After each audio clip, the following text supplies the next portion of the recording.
Oganda duto koro imedo jiwo mondo mi kinde duto ne ni ochiwo pachgi e chenro mago ma ochuno mag piny owacho mamulo ngimagi. Ma en kaluwore kod riwruok mar Civic Voices ma bende temo ng'ado rieko kaka jopiny duto ahinya to ma odich nyalo chwalo pachgi e chenro mag piny owacho kapok ochakore thur kae.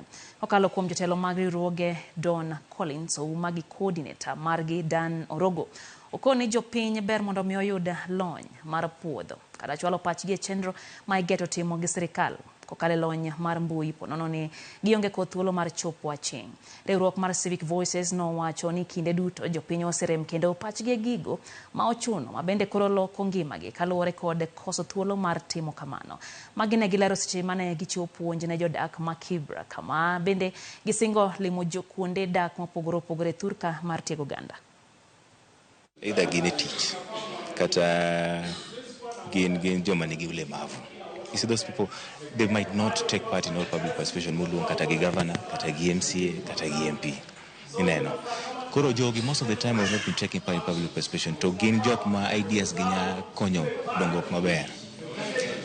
So okowach ni nyaka ji odhi digital te. No.